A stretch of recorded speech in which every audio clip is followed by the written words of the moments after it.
7, 6, 5, 4, 3, 2, 1.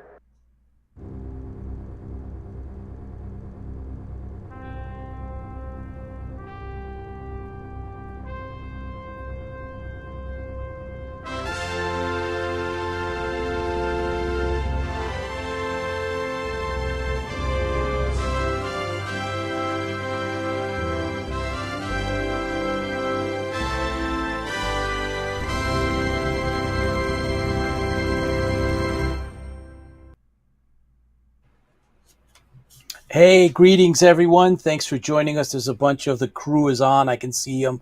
I'll call you out in a minute, but I just want to welcome everyone to the end of season 4 of IFB Interfleet Broadcasting. I am New York Pete. I'm here with my best friend, Chris the Tipsy Toaster. Chris, are you... End of season 4? Don't we have another?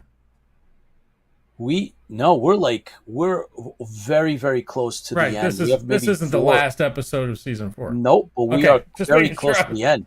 Yeah, close to the end. I was like very close. Yeah. I didn't hear this one. Just cleared this one. Hang on, I got my socks off and count this one out. I will tell you that we are. This is episode 48, my friend.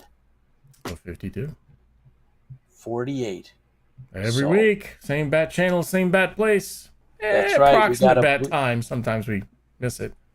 Well, no, but we're here. So it's 8 o'clock, 8:01, 8:05, 7. 4 years. 4 years on air. So want to thank everybody for tuning in. We have some really, really cool, great numbers in the tens of thousands that are watching us, which is awesome. This is our news and pop culture sci-fi entertainment channel. Full disclosure, Chris and I, we grew up in, watching those great 70s and 80s TV movies, comics, cartoons. We happen to be really big Battlestar Galactica fans. Battlestar brought us all together, made this possible. If it wasn't for the classic Battlestar, we wouldn't be doing a show like this. Family out there, yes. That's right. And, it makes a difference, guys. So thank you for tuning in. Thank you for supporting us. And, there's a lot going on tonight. We can probably just tell those Hollywood types we're going to make our own Battlestar. Well, we did. It's called The Stranded Warrior. Yeah. That's right. So, and it's moving. It's moving. We've been selected in 2 film festivals. Yeah, I don't even have the laurels put up on those yet, so I got to pull those out. Semifinals, man. We made a semifinalist, and that's just for the trailer, right? Mm-hmm. So the trailer for The Stranded Warrior is actually in 5 film festivals. So real quick, Tipsy, before we toast everybody and thank everyone, I want to just get this out so that everybody understands, because it's kind of hard, especially if you're not into film festivals. How would you know what everything means? So the bottom line is this: when any kind of a film product, whether it be a trailer, a micro short, a feature, gets into you submit to a film festival, and if it gets selected, that means that whatever you have submitted, in our case, it's our trailer, it's been selected. Our trailer has been selected by various film festivals. It is now a part of that film festival. Now, beyond getting selected, there are competitions, right? So there is, juries, they get together, they rate whatever the product is, and based on that, you may end up, like we ended up in this as a semifinalist for best trailer. So we made the semifinals in that. Obviously, there's finals and then a jury selection for best. Sometimes there are other categories. There might be, depending on what it is, some film festivals will be rating our trailer. Hopefully, we get into for best directed trailer, best edited trailer. Believe it or not. So do you have a best soundtrack?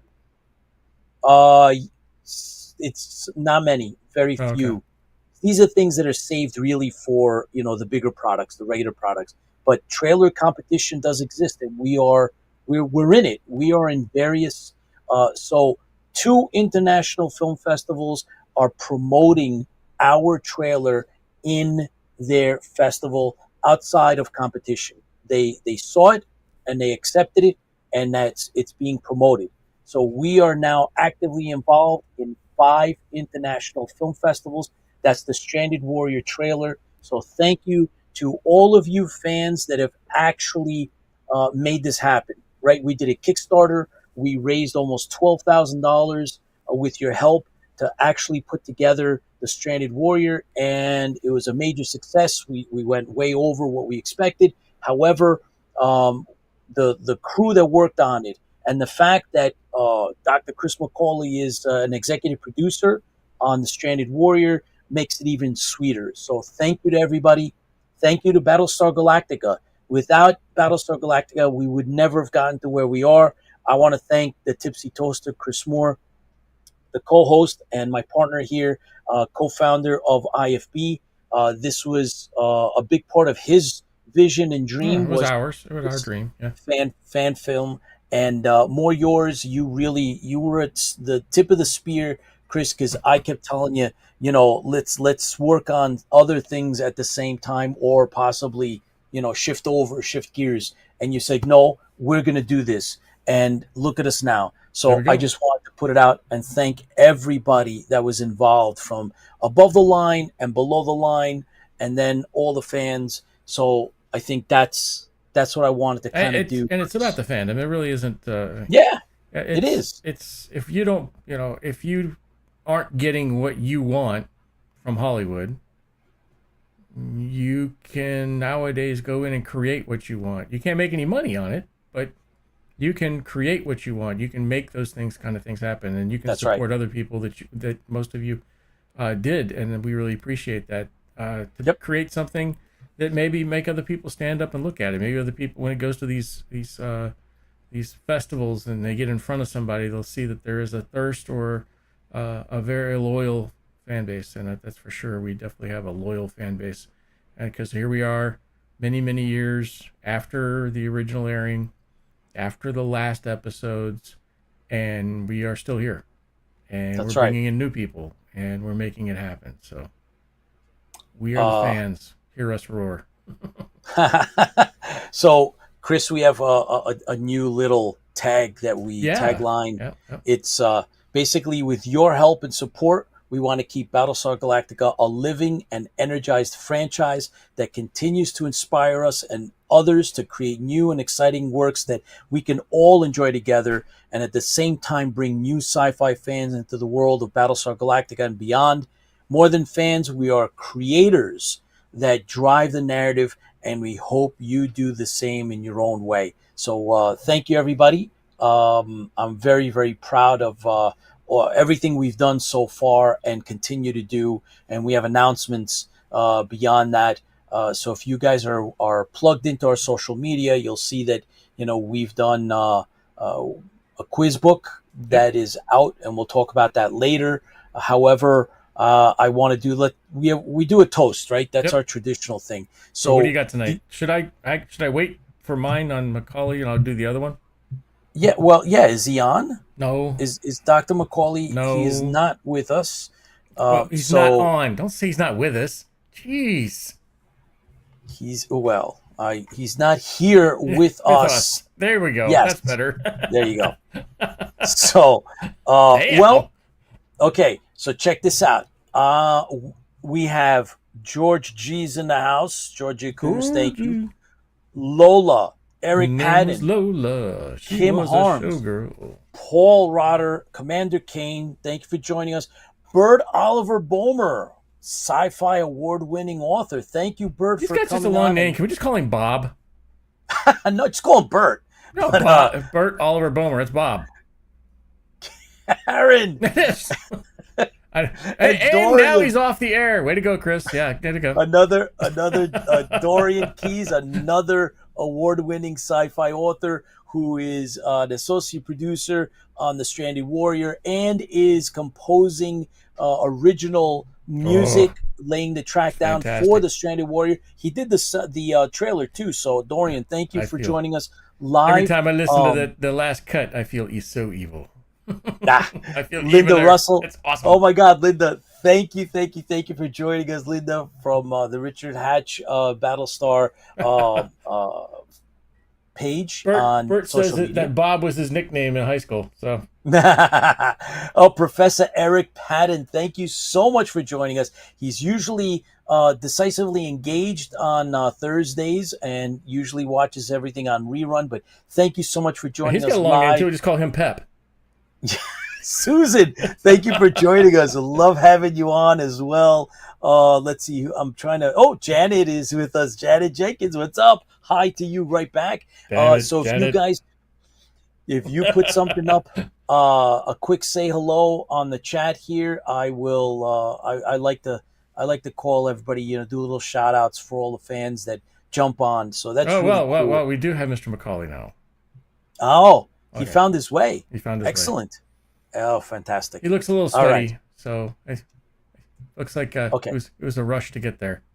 Oh, he was rushing. Oh, wait a minute. That's just the way he normally looks. Never mind. Oh, so it wasn't. So he didn't run.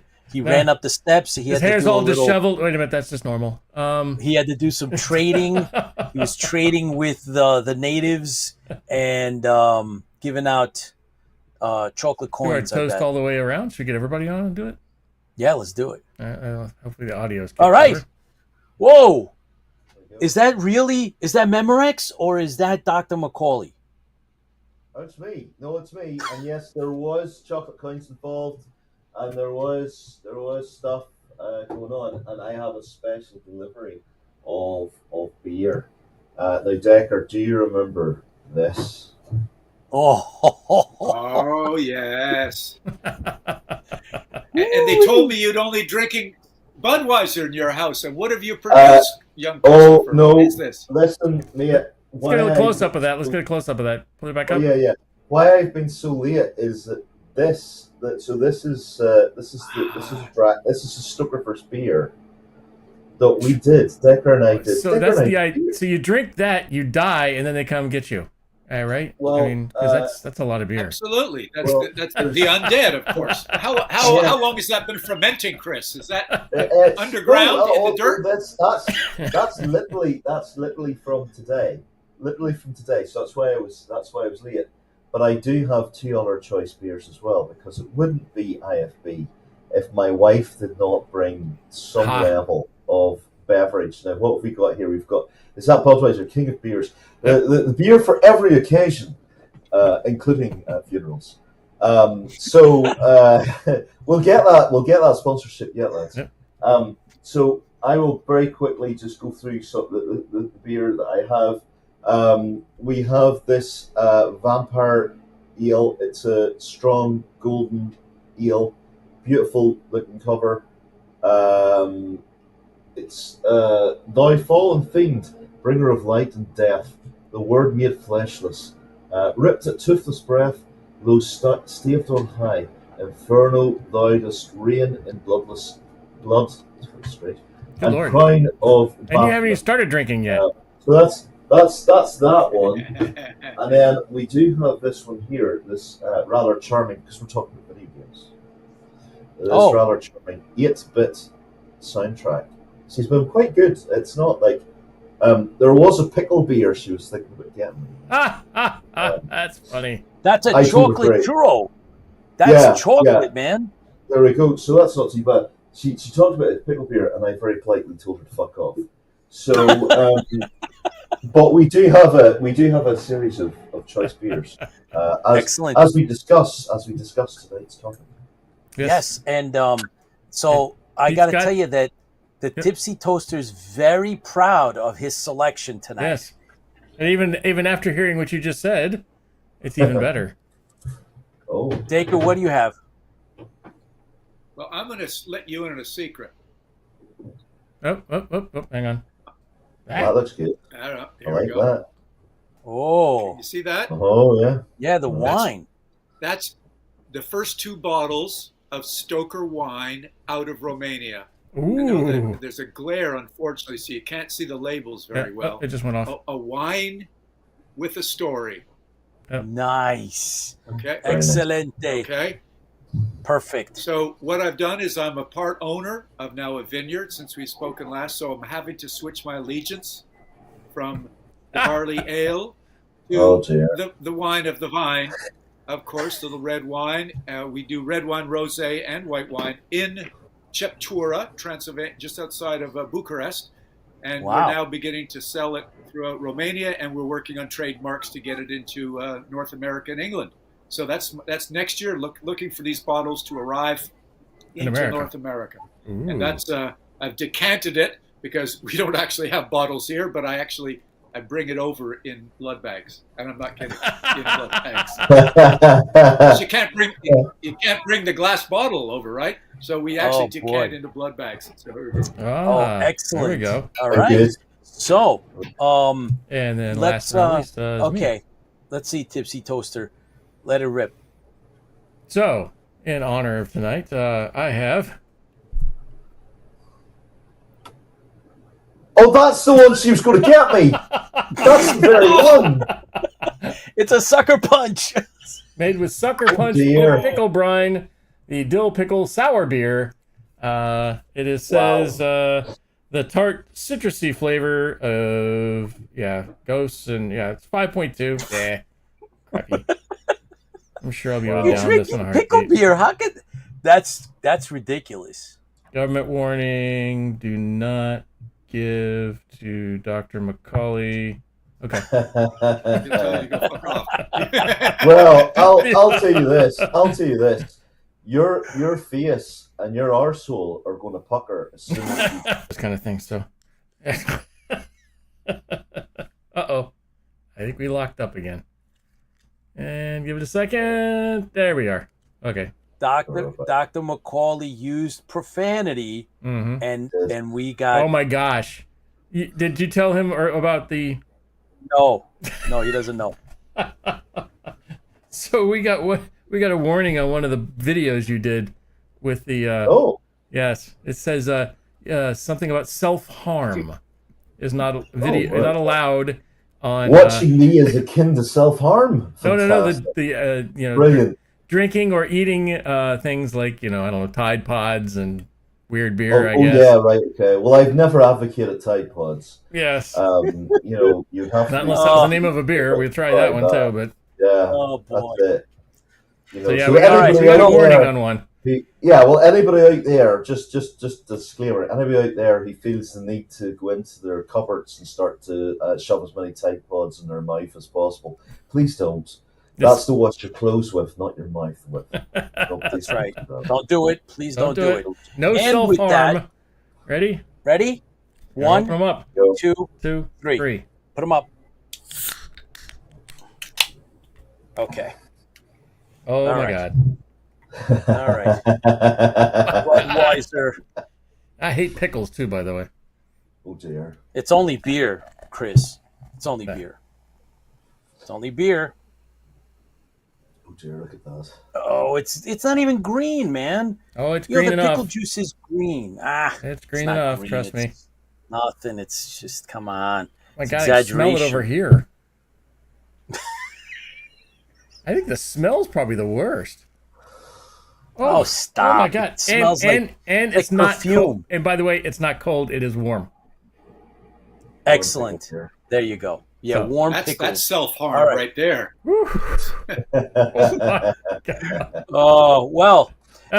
Here on IFB, we have a little motto because it's important that the fans are recognized. We're here to keep the faith, as Richard Hatch would say. And so who wants to give it? What was it in Greek? Krata timpisti. Krata timpisti. That's right. Yep. That's right. Keep the faith. Keep the faith. So, go ahead, Doc. It's all you. Slancha. Thank you very much. Slancha, indeed. Slancha. Fans feel the fleet, guys. Here's to you. Fleet. King of beers. Excellent. StokerVerse. All right, gentlemen. tasty even after 2 years later. Oh, so it's good. Excellent. Oh yeah, it's still There you there. go. We've still got that. Oh, you got it in you. Yeah. You didn't like it much. Yeah. Let's see. Oh, He's got it in him.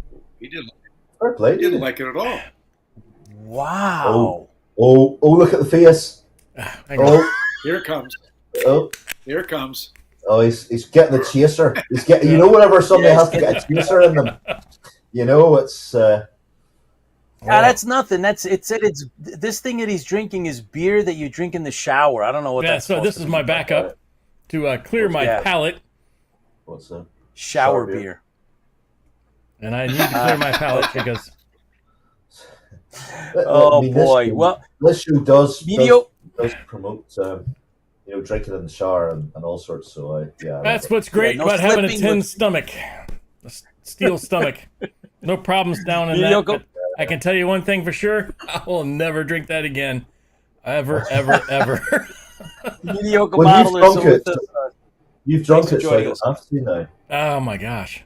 Wow. So. Oh boy! I still taste the Right. brine. Ooh, stop! It's warm down there. Stop complaining. I wish we had some wine, but next time maybe. Sorry. We have with us, for anyone that's tuning in and everybody that's watching live. Let's see, Mike DeBrune is with us. Robert Baum, our unofficial fact checker. Mediocre modeler. I want to make sure I try to catch some of you guys as you pop up. However, bottom line is. Our guests that are with us here, we're going to discuss the franchise, the StokerVerse. There's major announcements that come with your franchise, gentlemen. Dacre, thank you for coming back to IFB. Dr. McAuley, you've been working together as a team on a lot of different things, especially that franchise of yours. And today's a major announcement. So we have some images to go with your announcement. We have small clips, little samples of what we're going to be talking about, which is basically the Match 3 game that's available today. And it's on the phone. It's one of those, apps that you get for your iPhone or Android. And congratulations, first of all, to both of you that's a major milestone. So did you want to... Cool. Yeah, games are cool. So why don't we let you guys? I was hoping to get a preview of that, but anyway, I got the video, but I was hoping to get to play it. But. You want to play it? All right. Well, you guys walk us through some of this. Let us know about the major accomplishment that came with today. Chris, I'll say the title. You give the details because that's pretty much what Chris does around here in the StokerVerse. So, Storrington Hall. Is a game. It's been going on for years, very successful by my game studio, and it's a free game. And what they came to us and said, hey, we'd like to incorporate StokerVerse in there. So every time Chris and I get an approach like that, we figure out in our wide range of StokerVerse products, it's not all exactly the same Dracula. And I just tell you that we're picking up on Bram's Dracula. That was, really hard-ass Dracula, a real creature from the grave, a real revenant. And he's been cleansed an awful lot starting with Lugosi, Langella, Lee, everybody else. So what we do, though, is we want to extend the reach of our Dracula to anybody and everybody around. So when we had to look at what my game studio said, this is what are the demographics for our game. And, McAuley can work his magic, and we figure out, okay, what game... what Dracula's right for their game, and what is the right kind of story background. So, Chris, take it from here because that's your forte. Yeah, it's a very fun game. Like when Dacre and I started StokerVerse, we were very keen to bring back the original Dracula because we've discussed this before, but the original Dracula had never really been seen in 126, 127 years. And we've done that. We've brought the original Dracula back in many different forms of media. But the StokerVerse is very versatile when it comes to the portrayal of Dracula and Bram's characters. So Storrington Hall as a match 3 game. It's a fun title. You do meet a version of Dracula in this. I have this thing, and I haven't got this confirmed yet, but if you look at this version of Dracula and you slightly squint, it looks a bit like you, Dacre. Did you notice this? There is a little. They asked me to pose for it and put the black wig on, and it was a secret to be kept from you. You see, and now there you go. Figured it out. I know. But, You know, so look at this. But you are in here somewhere, though. Trust me. If I am. I put myself up as the book. Yeah, you're in there. Trust there he is. Yeah, I'm in there. My wife found me there in one of the portraits. I've got a portrait or somewhere. Do you know what? As the old Dracula. I'm the old Dracula. Wow. Yeah. But there you go. I'll not hold that against anybody. But there you are. So yeah, so we've got this. I think we've got this on screen. So the whole thing is that Jane's the main character. So Jane is in Dracula's castle, and Dracula's very smooth, sophisticated, sexy. There he is. And as you progress through the game and play through the match 3 segments and stuff, you know, and these kind of puzzle elements, you start to gain little items that you can start to build your own Dracula's castle with. Oh, is that your picture there in the middle row far right? Maybe. Maybe. I can neither confirm nor deny. But, you know, very attractive, beautiful game. We're both very proud, you know, whenever we see the StokerVerse Dracula logo up, I think we're both very proud of seeing that. And, it's, Storrington Hall itself. There we go. So we're assembling some of the mirror pieces. So there's different little challenges. It's not just a match 3 game. But yeah, you know, Storrington Hall itself is a vastly popular game. I think there's millions of users. And its base game as well. So this is an event. This is a StokerVerse event, but its base game is Regency. It's all about, you know, Regency. If you like Bridgerton, you'll love this. You know, and I think it's a fun addition to the ever-growing StokerVerse library. Graphics. Is that you? The graphics. Is that you, Dr. McAuley? Was that you in that look, right there? Is that supposed to be you right there? Right there. Yeah. That was his finger. That was the little finger. See down below. Little finger. Yeah. It's a hell of a finger, but it's a good finger. Yeah. Isn't it? That's very powerful. I was thinking my wife. That's you. She's seen me in a couple of places in this. And we sat there. I actually sent the chap who's in charge of this, and I looked at the Dracula and I said, "That's Dacre."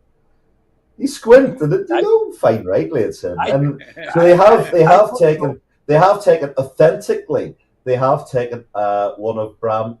In my view, they'll neither confirm or deny it, but they have taken one of Bram Stoker's relatives and turned him into Dracula. So I mean, I think that's quite authentic and that's quite cool. And that was that's part of the fee. You know, the fee goes up when you actually take flesh and blood from the public. And that's it. Blood is the key word, because if blood is going to be spilled. But some of the cool things they've asked for, which Chris and I just get off on, they say, hey, what's the inside of the castle look like? You know, in Bram Stoker's novel, and I've been able to provide them imagery of different things to consider, to inspire. And they're open to that stuff. And look, if this thing goes well, this thing is going to go on and many different levels. So jump in on it now and check it out. And then if it picks up popularity, they'll go with it and add, many more things. So maybe you'll see the whole body of Chris McAuley the next time. Yeah, you might. But is he in the card game? The card game. The card game. Funny thing. Hey, wait! I'll expect payment on that later. By the way. The card game's something. I mean, we've shown I think we shown the box art last week. That was last week. But there is something extra of the card game that might be coming in a digital format. Ooh. Ooh, did I you may say have digital format? Oh, I may have been looking at that today. Yeah, I mean the cards are beautiful. They're illustrated by Sam Santos, and Decker and I looked through each of the cards. So the StokerVerse. Obviously, we focus on Bram's work. We do have, and for those of you out there, Bram did a lot more than just Dracula, and he worked on. And I always extol Jewel of Seven Stars. If you like Lovecraft, if you like mummy stories. Jewel of Seven Stars is actually where Universal took some of their mummy stuff from, and we have characters from there in there. So we've looked into the wider resources of Bram Stoker's literature. But Decker and I have examined each of these cards. I know, Pete, I've shown you certain things, and Yep. the artwork is phenomenal. And this is coming out later in the year, but Decker brings a wealth of this knowledge about his ancestor. Probably over a decade of research, and this authenticity to all the various products. So even the Match 3 game, with its slightly cartoonish nature, there's an underlying of authenticity there because Decker has looked at it. The two of us have crafted characters and at various levels for these products. Here's an example, guys. Yeah. I get into Bram's notes, and I find names of characters that he was going to put in the novel and did not. A description of somebody, one of these characters, where he came from, and I'll get with Chris later that day and say, okay, I got my list. Let's talk about how we can incorporate some of these things that either didn't make it into Dracula or made it into Dracula but got cut out in the editing phase. And so then, Wow. Because I've been able to see that and get my magnifying glass and look through the crossed out line and the scribbled out stuff. And so I go to Chris, and it's like, Chris, how can we use this? Oh yeah, but we need a psychic research guy, and we need a deaf mute housemate so she can't tell secrets. Oh, okay, so she can't speak. Does she do sign language? What did Bram know about that? And we go into this. So it's all these different elements of proof of things that I find, circumstantial evidence, and enough of that, and then Chris works that in with the game developers. And it comes out, it's like keeping Bram's original thoughts alive through little kernels that we find, and then it gets new life in these different products, which is so cool. That's incredible. So a couple of things, Tipsy, if you have, there's a couple of still images in some of the things that Dr. McAuley sent us, but I wanted to kind of show those if we could at some point. However, where do we get this? Like, how do you download this? Like, what do you do? Did you guys get the mechanics behind? Essentially, if you go to Google, it's on Google Play, it's on Android, it's on iOS.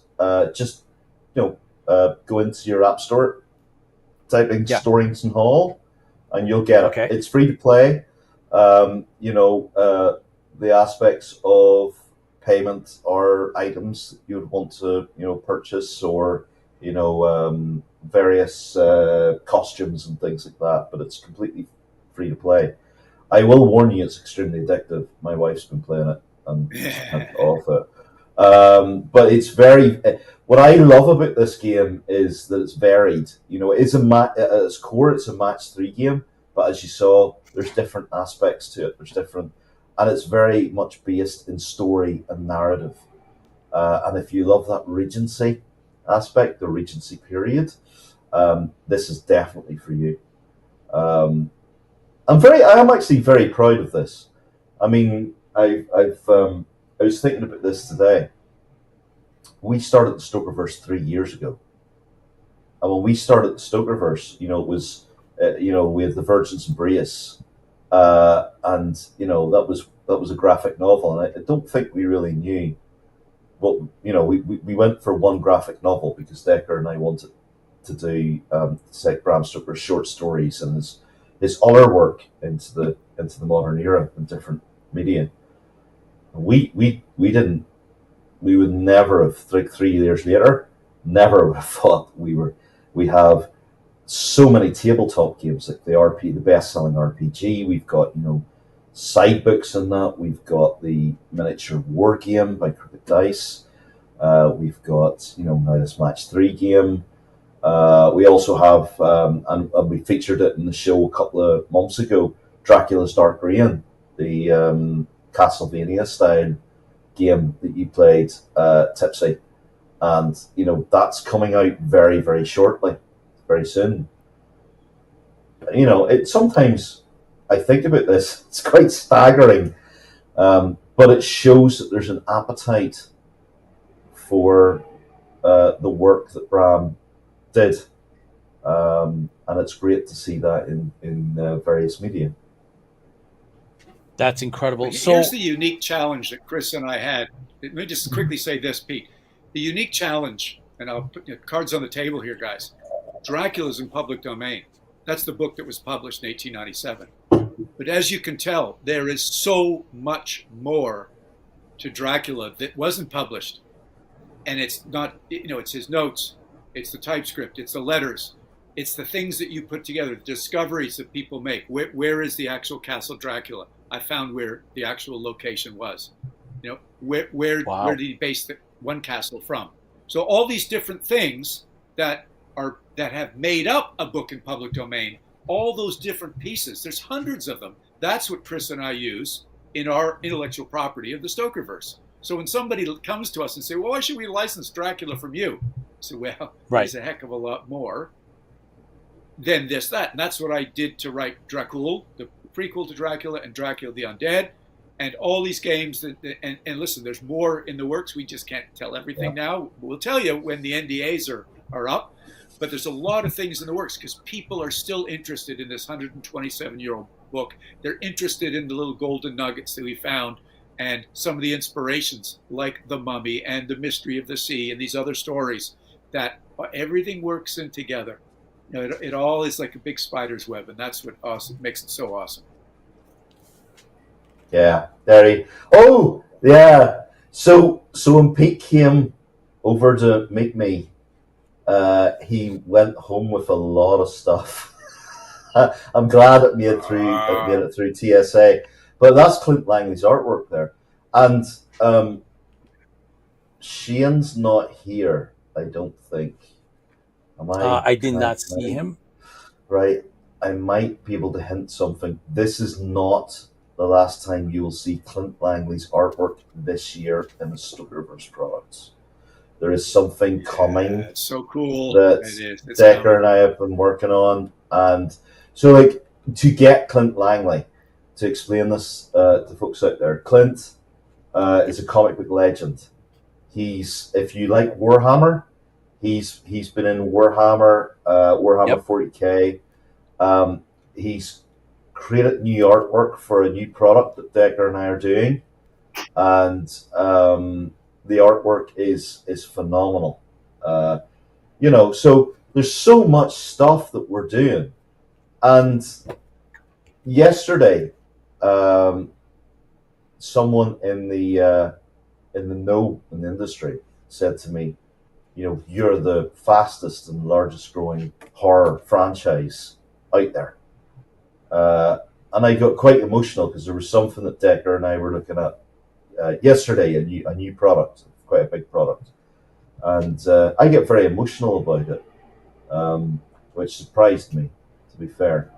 But I do believe that at the end of the day, that Bram, wherever he is looking down and going, to think that creation and creations have moved on over 120 years after their inception, and his descendants are carrying that on. God, that's very powerful. Because unfortunately, or fortunately, whatever way you want to look at it, the original Dracula, original vision that Bram had became obfuscated with Universal and Hammer and Sony, my current employers, I have to be careful to say, but Sony, all these guys, they've done their own version of it, but the authenticity and the power behind the research and has been lost with every iteration. It's actually become, I think Dracula has become weaker as we've moved through each decade. When Dacre took the mantle up, then we started to see more authenticity, and I think more creativity with the work with Bram's license. So that's why I think this is all very important, you know. So, quick question now, Dr. McAuley. I know that you're hard pressed to get away from working on all the projects that you're involved in, and being that you're there's where I'm getting at is that there are conventions near you, because I did find that out, I choose but you not to don't go. tend. Yeah. I choose not to go. Okay, so let's just put I'll it be out blunt there. about it. I choose not to go. I'm the basement you see me in. I come down here. I work here for about 12 to 16 hours a day. I write. Today was a Doctor Who day. I was writing mostly in Doctor Who.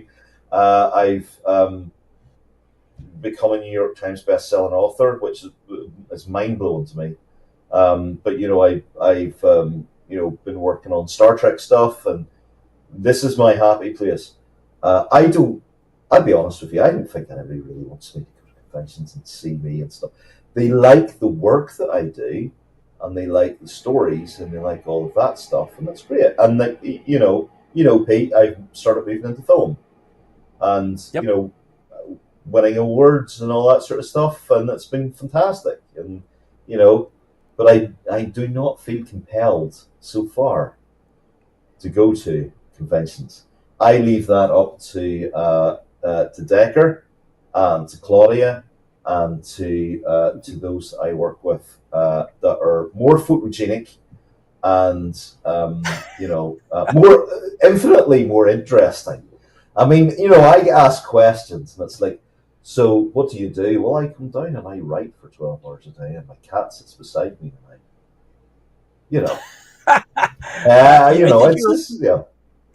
You're a little modest, and that's okay. There's nothing wrong with that.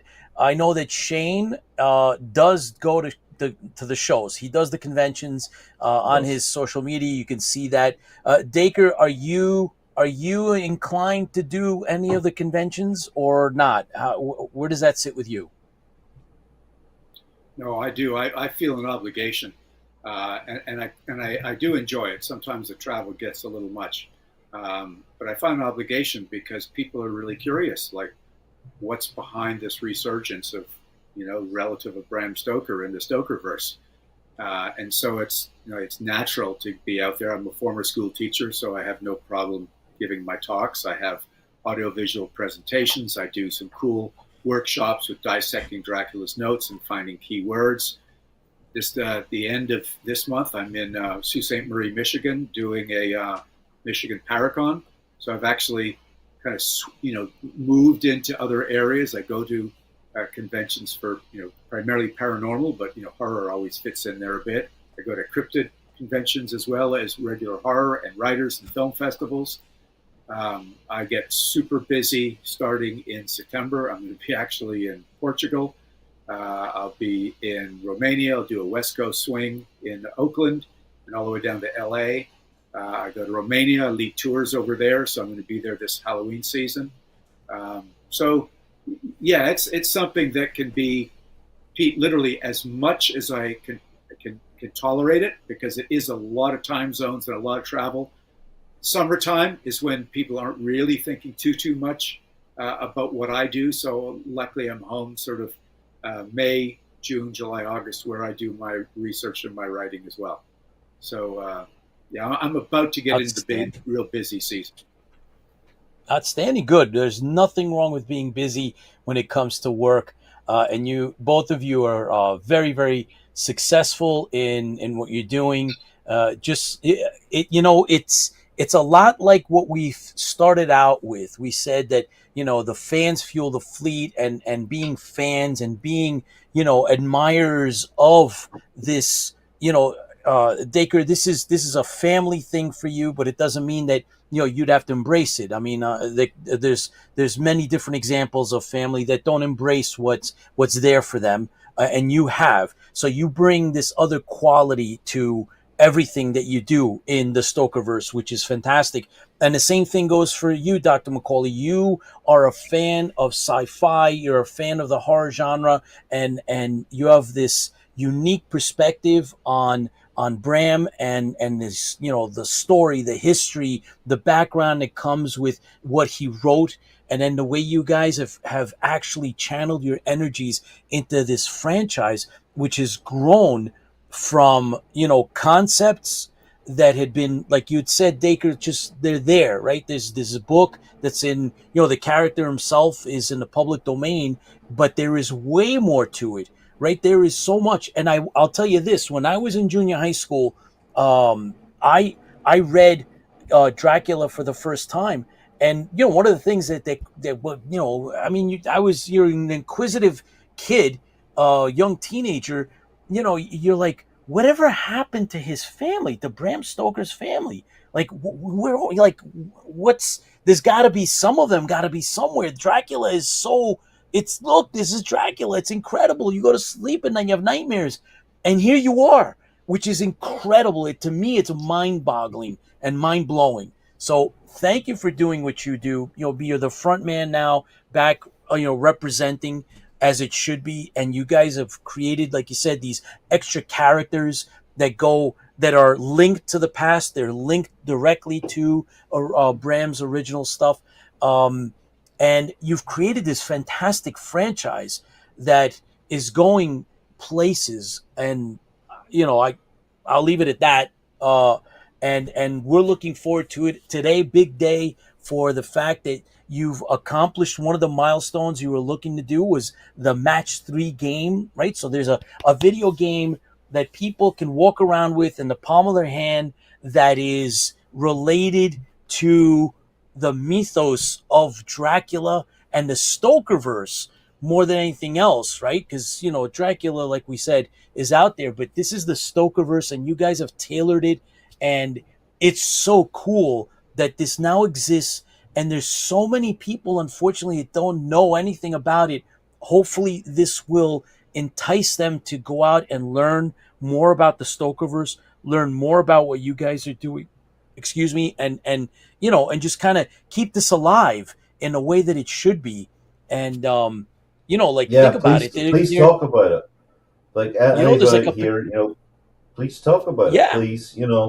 It's really important for us because, nowadays it's very hard to get any sort of reach in social media or, for marketing and things like that. And there's so much apathy out there. But Dacre and I are trying to provide the best possible, product for fans of horror and, Bram Stoker and Dracula. It's something that we're very committed to. And, we're not doing this for a quick buck. We're doing this because the products are worthwhile and, important. Really, really important, Well, you want to keep it, this alive. Let me quickly add something, Pete, because you made a really good point. There are people that have supported us, and there's a couple of products that we did on Kickstarter, and I really want to take time to shout out to all those people that supported.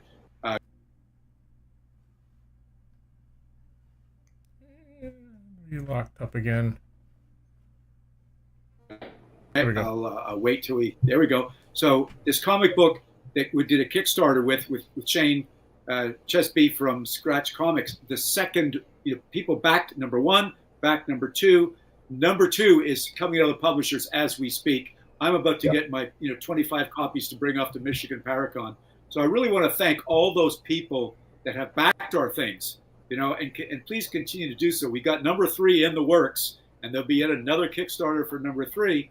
And listen, you'll be rewarded as Chris and I get rewarded when you guys back us and we produce some really good stuff. And people like you, Pete and Tipsy, thank you for having us on the show to spread the word. Yeah, it's so much appreciated. It's so hard for us to do all the creative stuff as well as the promotion ourselves. So thank you guys so much for having us on.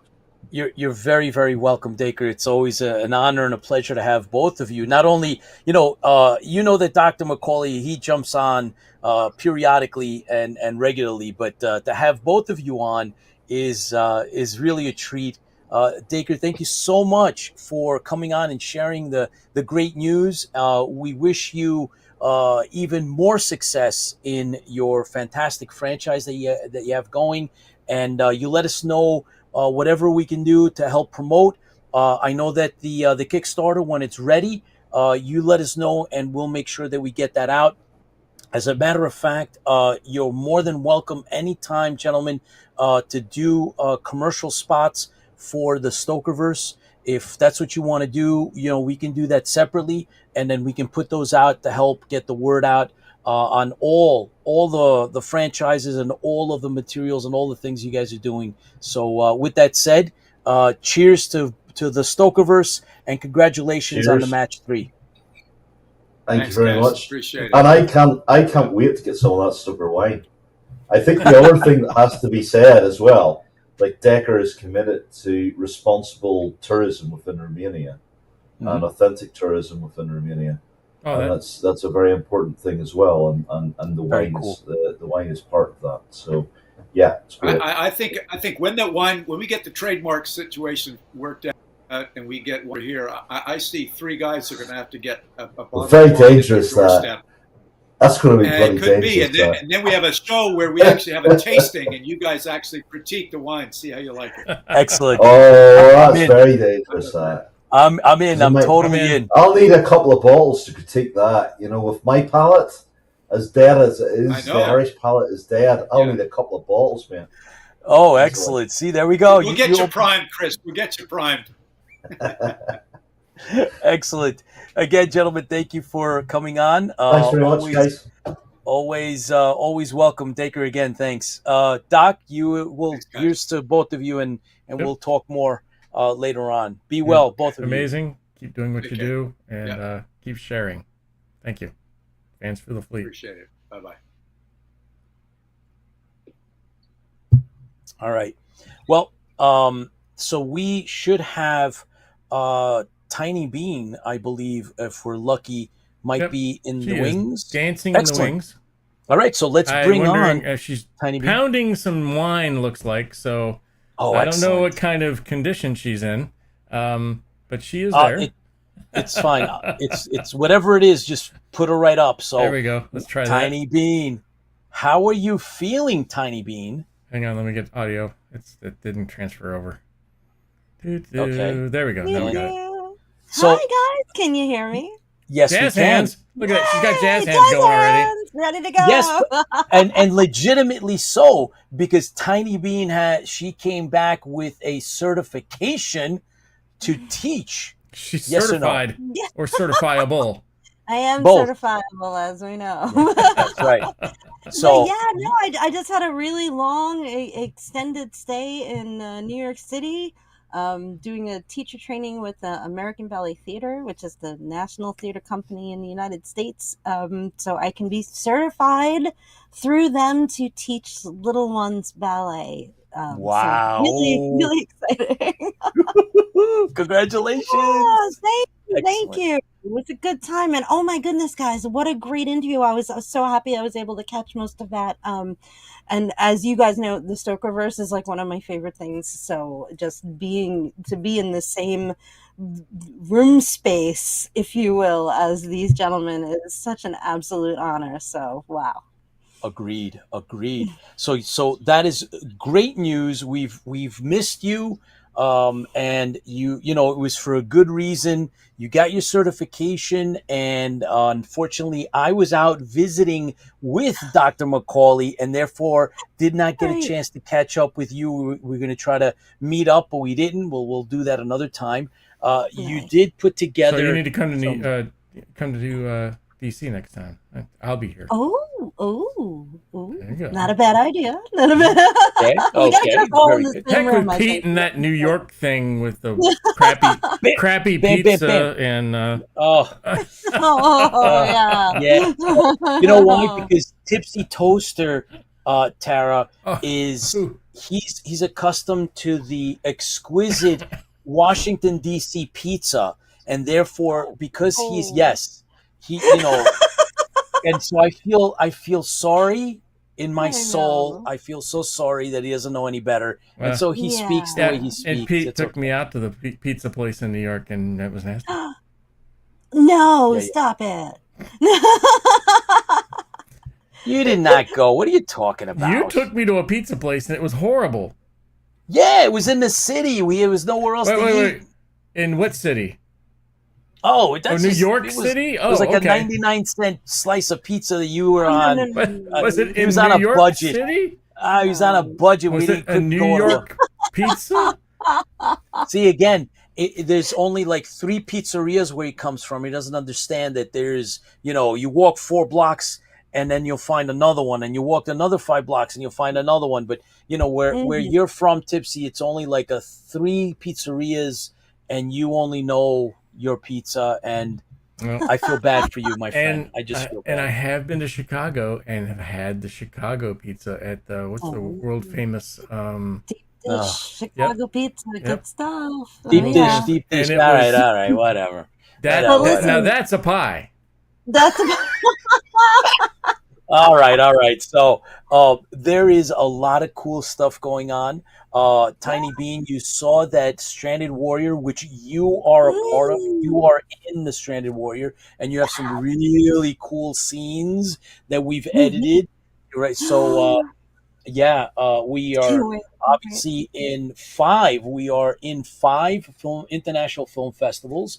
We made semifinals in one of them. We've been selected for participation in 2 others, and we're being promoted by another 2. So that's 5 altogether. International from Sweden, Barcelona, United States, UK. I mean, all over the world. Other people are watching our trailer. They're watching the Stranded Warrior, and it's so cool.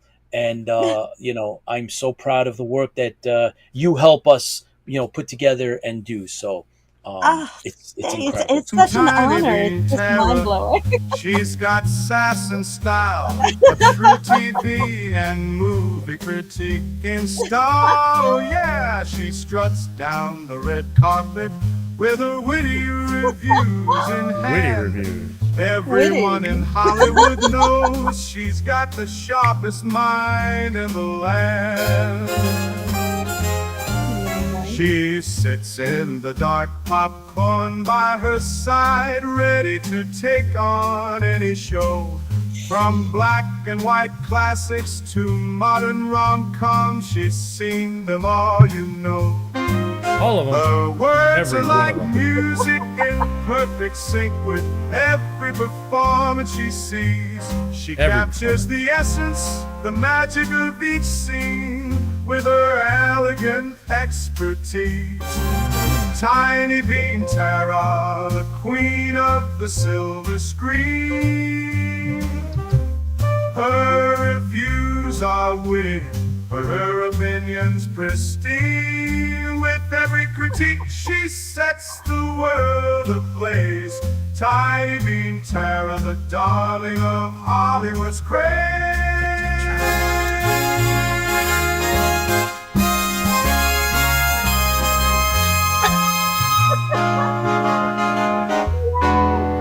Oh my God! Is there another? Was that the short version, or is that the 15-minute That's the that long you one. put together? That's the Yeah, I long one. figured. 15 minutes, come on. Amazing. Yeah, why not? I had the long one. Oh, I mean, so mediocre modeler says We need a video intro with Pete and Tipsy singing Tara's theme song. That's right. Oh, Oh, now that would be yes. cool. Do Yes. it. Yes. After I finish working on some of the other video stuff that we have done, maybe I'll jump on that. Oh yeah, we got Oh, God. plenty to do. But Start. you put together a really cool deck, Tiny Bean. So if you're ready, Tipsy, why don't we jump right into that? IFB presents Okay. Tiny Boom. Bean Tara, IFB TV movie critic. The only TV movie critic you need to listen to. That is right, IFB Tiny Bean Tara. Take it away, Tara. Well, thank you, Don Pardo. Hello, IFB. Great to be here as always, guys. Hope everyone is doing well and enjoying the end of summer here in the States. Welcome to Tiny Bean's Corner, where we discuss new, old, and otherwise interesting stuff for the fleet's entertainment. Lots of fun stuff on deck to chat about. So let's start with a couple of returning favorites that will drop just around the corner. First up, we love nostalgia here in Tiny Bean's Corner. So, of course, we love Martin and Steve Martin, and they are back in our favorite comedy murder mystery spoof, Only Murders in the Building. This season, the boys and their young friend Mabel, played by Selena Gomez, travel to LA from their posh New York townhouse to help solve a murder that hits close to home for them. One of the fun things about this silliness is the star power of the guest actors. This season, there will be the likes of Eugene Levy, Eva Longoria, Zach Galifianakis, Meryl Streep, and Melissa McCarthy. A fun show to watch when you just want to laugh and have a good time and maybe help solve a mystery. So the new season of Only Murders in the Building will return to Hulu on August 27th. You can't go wrong with Martin Short. You can't. It's like, come on. They're just hysterical, and it's just such a fun, delightful, like, kind of check your brain at the door and enjoy, like, a fun show. So, can't go wrong there, right? So, anyhow, in the hotly anticipated return of The Rings of Power Season 2 is right around the corner.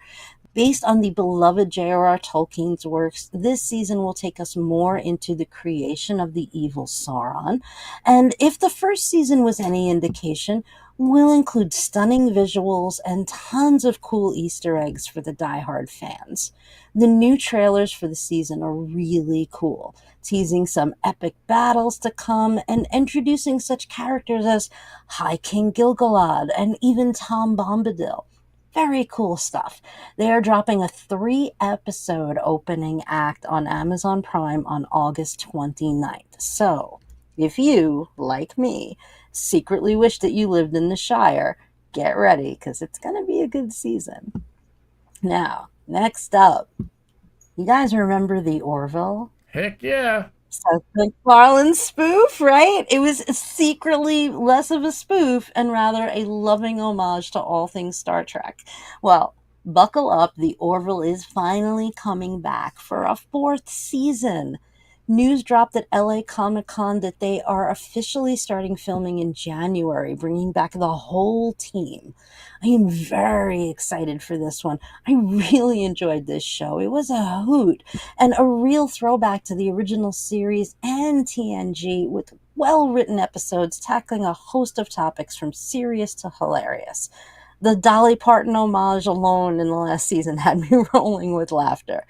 Seth is clearly a fan, and we know fans feel the fleet. So I can't wait to see where the Orville will take us next. Now, you all know that Tiny Bean is a huge Alien fan. So clearly, I am counting the minutes till Alien Romulus hits theaters tomorrow. This is just a reminder, guys, to get out and see it. Okay? Yeah, and very happy see it on the to big report, screen. Right? Let's see it on the big. This needs to be seen on the big screen, okay? The early reviews are really very, very positive, and some even are claiming that Fede Alvarez surpasses Ridley Scott himself in what is being called a carefully constructed film leaning heavily into the feel of the original movie. So that alone makes me very happy to hear. And that the third act of the film more than delivers. Now, that is a hard task. A lot of good films fall apart in the third act. It is said to be terrifying, gruesome, and everything this franchise needed. So I cannot wait. Get out and see this one, guys. It's going to hit nationwide tomorrow.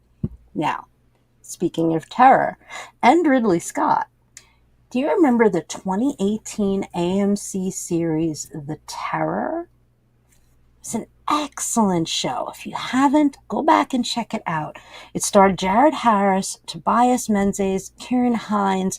The first season was based on a horror novel by one of my favorite authors, Dan Simmons, and it was called The Terror. So they based the show off of that.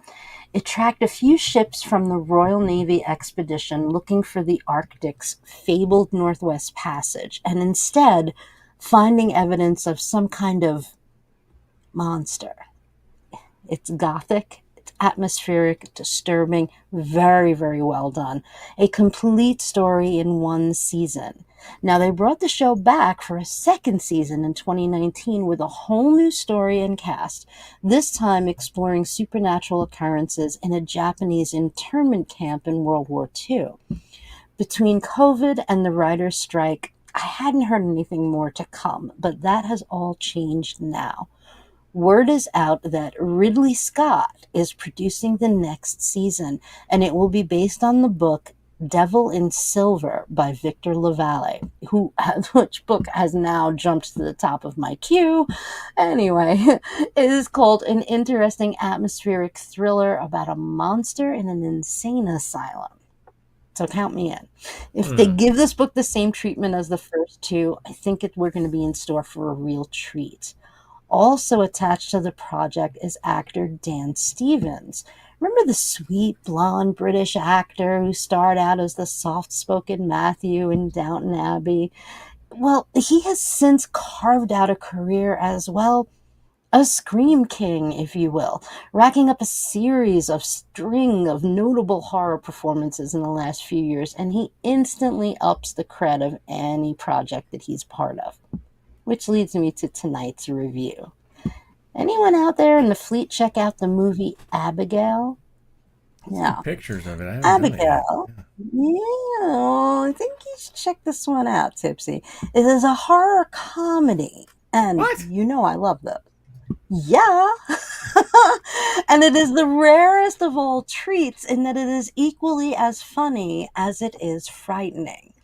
And for film fans, there is an extra layer of fun as there are countless amounts of homages and Easter eggs throughout, so clearly made by some serious film fans. It starts with a group of criminals brought together to do an ultimate heist. Think The Usual Suspects meets Reservoir Dogs, complete with a "you can't use your real names, we'll give you fake ones" bit. And in this case, the group is tasked with kidnapping the young ballerina daughter, Abigail, of an unnamed billionaire to get the ransom money. Well, things quickly spin out of control when it turns out they should be more afraid of Abigail than they think, as she is actually a vampire.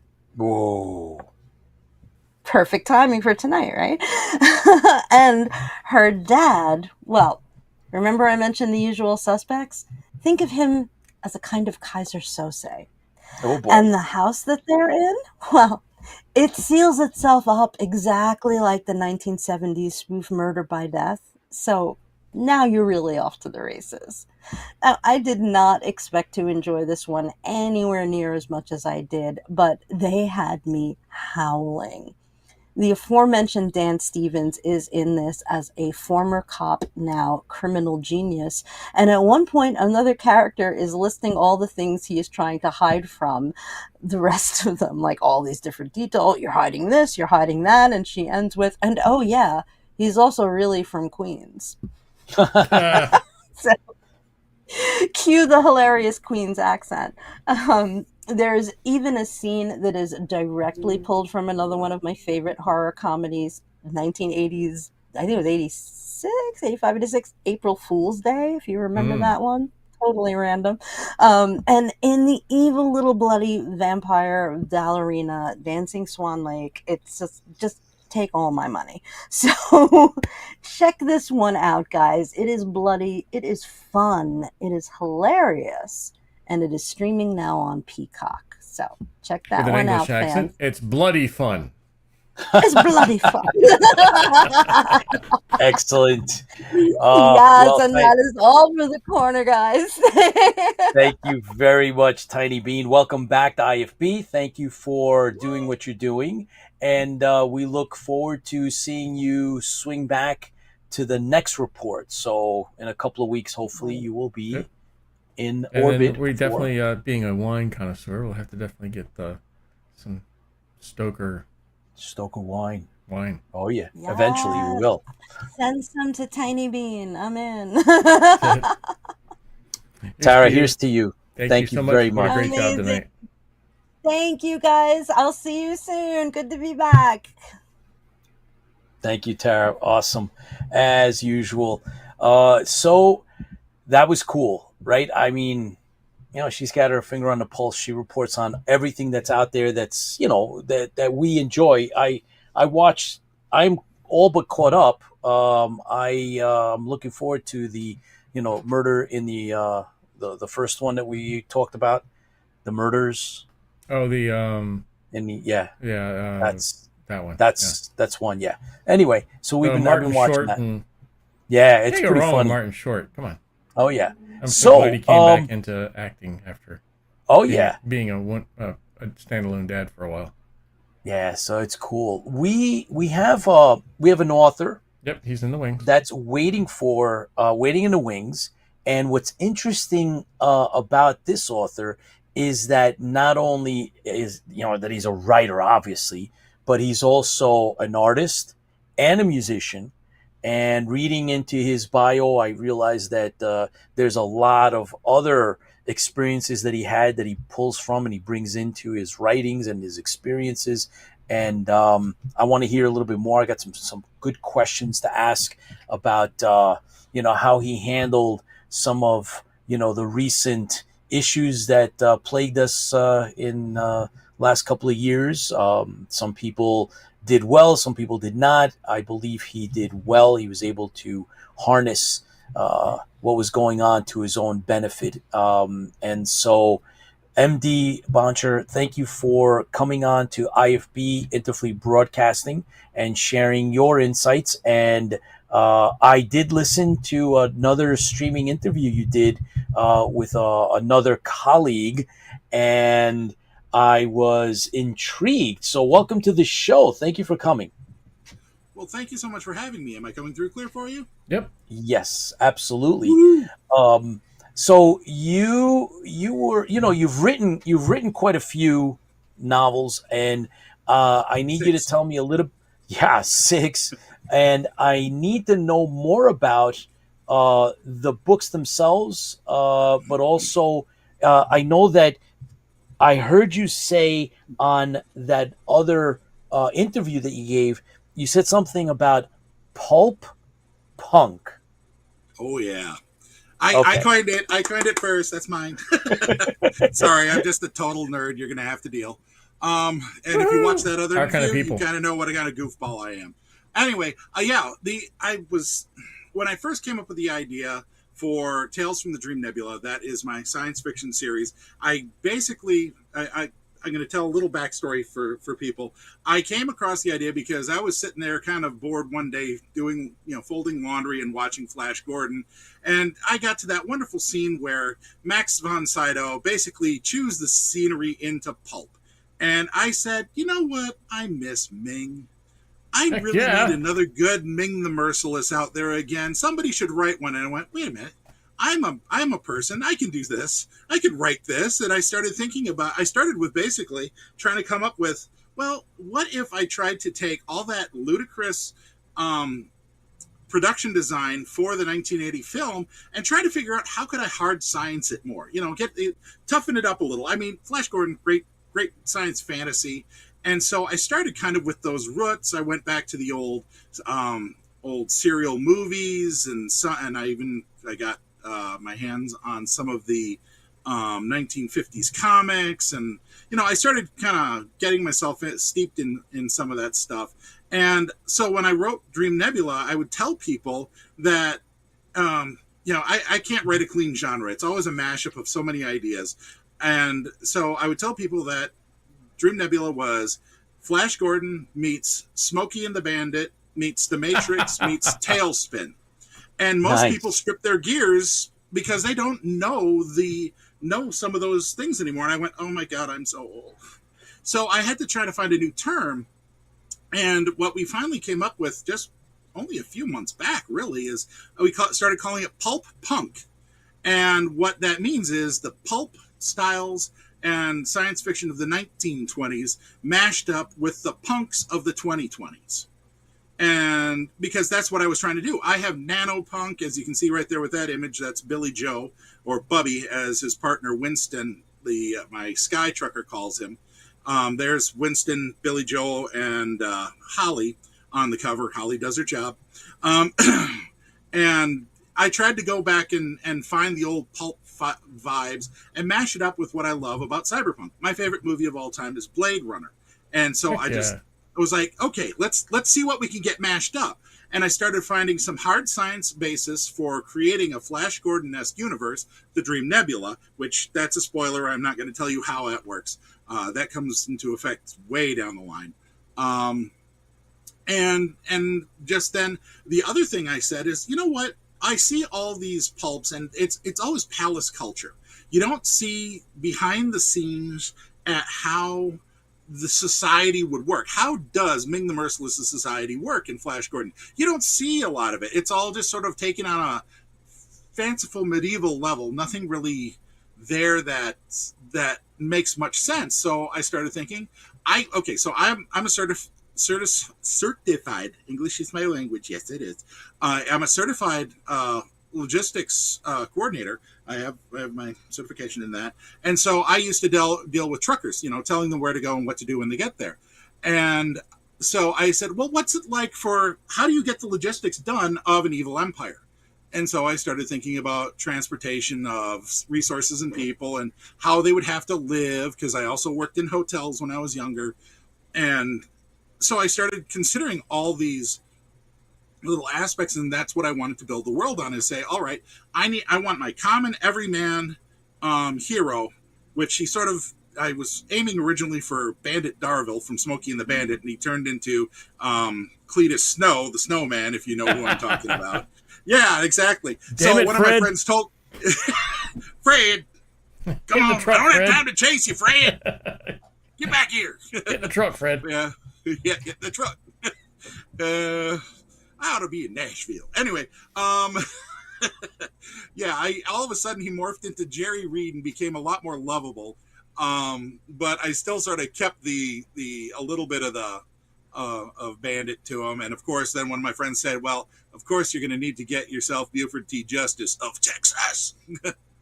Yeah, good old Sheriff Buford T. Justice. So I introduced almost a mashup between him and who's the guy? Javert, Inspector Javert from Les Mis, to be kind of starting to nip at his tail.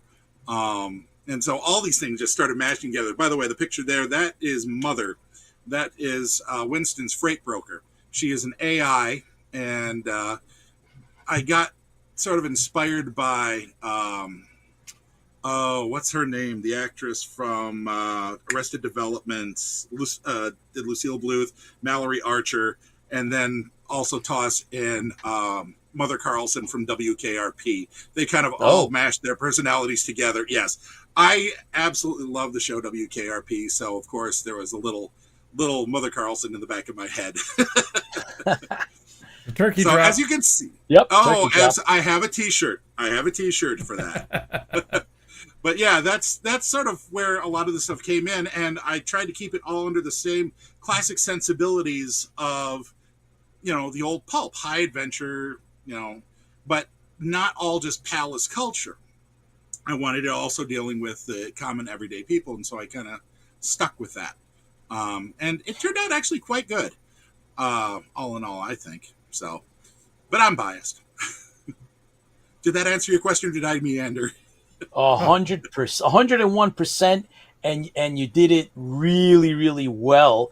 But I also want to bring up your other series, Ah, Akiniwazi Saga. I'll give it the foul tip. It's Akinawazi Saga, which is actually based on an old Ojibwe phrase and done in the Icelandic manner. Done in the Icelandic manner. Wow, who lubricated my jaw too much today? But yes, it's an old Ojibwe phrase, corrupted like all foreign cultures do to native languages, and then done the way they would do it in Iceland with their books, you know. And so Akinawazi, the name of the territory that this is all taking place, it's basically a story throughout this thread. It means the land of the seven freshwater seas. The whole phrase is kind of mashed down into that. And the linguistic joke is that since I'm using a Scandinavian culture, they have one sound in a typical European language that they don't use, and that is Z. So that is also signifying that we are dealing with a culture in separation, and it is evolving away from its root. Interesting. So Akinawazi Saga is basically, I call it dark epic fantasy. It evolved from a series of questions I posed to myself that I wanted to see, you know, intellectual challenges, and also just plain stubbornness of, I don't want to write. I was hitting the urge to write fantasy, and it came, believe it or not, from an introduction of one of my characters for a Dungeons and Dragons game. I wanted to play a monk. And the GM's like, I don't have monks in my universe. But that's okay. I have lots of people just walk out of the fog, you know, very Viking of him. And so when I introduced my character, I went to the group. I was like, whoa, there's something deeper there. I don't know what it was, but that was like in 2003 when I first sort of had that. And then I just sort of forgot about it, but I didn't do anything with it. And then all of a sudden it just started picking at me. And it took me 13 years to kind of put together the entire world where Brother Rymar came from. And then when I was trying to write the story, it wouldn't let me start with him as an adult. It forced me to go back to when he was a child and how he became. And sort of the story finally took off. It was like dealing with a gigantic sweater that you had to unravel and then re-knit. And so that was sort of what it was in creating this setting. And there are 4 questions. Let's see if I can remember them off the top of my head, because I tend to forget. Number 1, can you have a culture?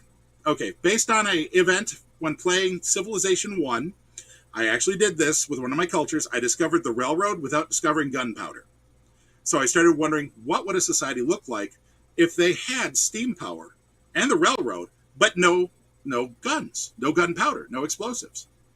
And that was kind of an interesting twist in my brain to work with. So my Viking culture is not steampunk, because I made sure I laid down one thing, and I said any steam power had to be scientifically realistic. So no magical steam, no, this actually should be requiring computers and gyroscopes to stand, no walkers, and boilers are big, heavy, and not very mobile unless they're on wheels or a ship. So no flying steamships either, because I'm a foamer. I love my trains, and I like to see them treated authentically. The second question was, what would happen if the Vikings had come and settled in the Great Lakes? Since I'm a cheesehead, born and bred, and so I know a lot about Great Lakes history, and I always said, you know, it would be kind of cool. You have 2 cultures facing off, though, versus that are fairly similar. The major difference between them in the technological power seemed to be metalsmithing for the most part. And then just some other minor technological things, but really, they're fairly even. And then the other thing is, well, I'm writing fantasy here. I'm not writing alt history. I'm writing fantasy. So you got to have the cool stuff. And I've seen so many, there's been so much out there already that they use the dwarves and the elves and the dragons and the goblins and the orcs. I didn't want to do that because everybody else has done that in the past. And it's like, you guys have done it so well. Some of you not. Most of you, yes. I don't want to do something different. So where can I get my supernatural critters from? And I said, well, fine. I'll go to Native American myth, cryptids, and lumberjack lore.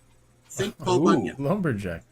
Yes. It turns out there's lots of crazy stories out there of myths of the North Woods surrounding the whole Paul Bunyan story cycle. So I started mining that. Oh, yeah. And I mean, up in Wisconsin, we had one of our cryptids up there, which was created by a timber cruiser, a guy that used to go around and count acreage for the kind of trees and everything, called Gene Shepard. He was a notorious prankster. And he created the monster called the Hodag. And if you look it up, in Rhinelander, Wisconsin, they have all sorts of stuff about the Hodag. I have not used the Hodag yet, but it's in the wings. I will use it one of these days. Wow. Yeah, it is an absolutely bizarre critter. But I said, all right, fine. So what's sort of the hierarchy of scary stuff out there? And I also started creating some of my own as well, because the last question was, I said, when I was considering writing fantasy, is I can't read a lot of fantasy out there because of my faith. Unfortunately, being a born-again Christian and having a background where I came out of the occult, I was one of those New Age crystal Twinkies, and I say that as deprecating of myself and my own sophisticating it, but I was in all that kind of stuff and New Age thinking and things like that, and I became born again, so that's there. But I said I would like to find some fantasy that wouldn't insult my faith, and be the kind of book that at the age where I had my faith broken would have benefited me as a young man. And so all the supernatural stuff, it's cool with the cryptids and stuff like that. That's sort of a side effect of it. But all the magical stuff is based off of exorcism, deliverance ministry, and spiritual warfare. And I based it all off of that. So the church is heavily based in the magics, so to speak, but it's not really magic. It's basically the supernatural allegiance to either God or the devil. So beware who blesses you. There is no neutral ground. You're serving one or the other, knowingly or not. And so the church, of course, and since I'm running, boy, what a gamer talk I just did. I was doing post-pagan Vikings. I had to think of how the heck would they have emigrated here in any sort of organized manner. And basically I thought about, well, who was doing a lot of the conversion and evangelism in the Nordic states at the time, and they were the monastic orders. And even in the history, you read back, they were trying to get Rome on the same page, and Rome was too busy deciding how many popes they needed to have. So they kind of said, okay, you guys take care of that. You're doing fine. We're good. We got problems here. You're good. And so I said, fine. Then the monastic orders ran a bit of muck. And since there were like 5 or 6 different ones up here, in the northern countries there, they just started controlling it all with consent of the king. And I go back, our history I keep pretty much as normal until around 1000 AD, and then that's when I have my Vikings discover North America, and they come in through their version of the Hudson Bay, and that's how they settle this fantasy version of the Great Lakes. Because let's face it, you don't want to have also actual North America, because I needed to have a culture in isolation. So I made a fantasy version, surrounded it with mountains, and then I said, well, how do I keep the rest of the world out? And just sort of let this become an isolated culture. I kind of call it a civilization and cage match to the death. And I cause well before the stories, I cause something they termed Fimbulvetter, which I have a friend who is native Norwegian, and we talk, and he also fills me in on a lot of stuff and helps me with my research. And Fimbulvetter, it turns out, is an actual myth of the year without summer that is supposed to happen right before Ragnarok. So there's an event that causes a year without summer, and in the process, due to a geologic event, it causes the top of the bay the Casino Sea, as they call it, to freeze over, trapping the cultures in there. So they can't escape, they can't be driven out, and nobody's coming in to help them. And they become a culture in isolation that is really now in a spiritually active place where angels and demons are prosecuting the war in heaven amongst them. And so that, I know that's a long road to get there, but that is all sort of the mix master that I threw these guys into, the ideas into, to come up with a Kinowazi saga. And then from that, like I said, it's like unraveling a giant sweater. Technically, it's now how I think about it, it's unraveling a tapestry and then trying to reweave it so you can understand it. And that's what I did, is I had to find the loose thread to tug and then unravel it so I could redo it all around the whole setting that I had in mind. And that's how the story finally generated. 13 years of struggle, but it finally worked. 13 years. And then I got yelled at. So that brings us then to the crossroads with some of the bigger questions that always get asked here. So MD, what if you got that call? I mean, so like tomorrow morning, right? Not in the future, right? It's tomorrow morning. You get the call. Producer says to you, we'd like to turn one of the series of that you've written, right? So either the Nebula or the Viking one, right? One of those two into a blank. Fill in the blank. What would it be? Would it be a movie? Would it be TV? Would it be animated? What would it be? Well, I got an answer kind of for both of them, but step one would be finding myself a copyright lawyer. I am going to be like, if I have somebody approach me like that, say for instance, and I literally did do this, I put my book in the hands of Kevin Sorbo at Rise Up Con. So God only knows what will happen out of there. But if, say for instance, I got that call saying we want to turn this Kinowazi saga, I'd love to see turned into a movie or a series. It would be a lot of fun. I would be terrified of how it would be handled, and unfortunately, because I have such a strong connection, I would be a terror just the same way I suspect J.K. Rowling is protective of her work.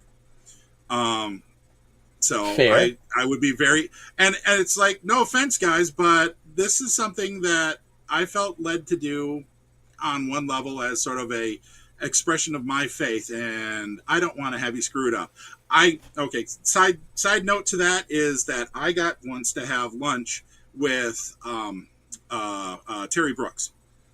Just happened to be, I was at a con, he was the guest of honor, and I chose the right table to sit at, and so I get to have a lovely conversation with him. And there's two points to the story. First off was that I told him that he was the reason I named the book series a Kinowazi Saga, because I told him I figured if people can figure out what Shannara was, people will figure out a Kinowazi Saga over time. And he looked at me and just softly said, "It's actually pronounced Shannara." Oh, wow. And I laughed my head off. That's right from the author's mouth. I couldn't believe it when he said it. The entire table burst out laughing. I was the loudest of them because it was just so ironic. So I have that wonderful little memory tucked away in my heart. And the second point was, he says, it was right after he had gotten picked up to have his books turned into a series. He says, you basically sign the check and you walk away from it. Ooh. And because you know they're going to do things to it that you will not be able to stand. Yep. So it's best to do that. And I thought that was very sage advice. And that's why I'd be J.K. Rowling rather than Terry Brooks when it came to a Kinowazi Saga. Now, flip side of the coin, Tales from the Dream Nebula, I want to turn that into not only a shared universe, but an RPG. Oh, I think it is ripe for an RPG. I've actually already set up an I call it Introduction to, or Welcome to the Dream Nebula, as a con one-shot session. It technically takes 3 sessions because sessions are usually only 2 hours long. And so it's like a one-day play at a con. And I have run it, and it's been wildly successful. And it's a lot of fun, and it introduces the people to the way the world works. And it's set up for GURPS 4th edition right now. I would love to create my own system for it, because I've been a gamer since 1980. I've been running and playing role-playing games since D&D was a little girl. Wow. And yeah, I actually counted it. OG. Yes. I did a list once of how many different game systems I have either run or played, and that was in the late 90s, and it was over 100 different systems and games. Oh, wow. Yep. That's impressive. My favorites are still Cyberpunk 2013 or 2020. Either one of those variants is fine. Twilight 2000 second edition, and those really are my two top ones. Oh yeah, and Rifts. I love the Palladium system for reasons. By Palladium, I don't understand why, but I do. It's that D30, man. Those are the top. If you ever go into reading any of these games, old time, these are the names that keep coming up all the time. So that is incredible.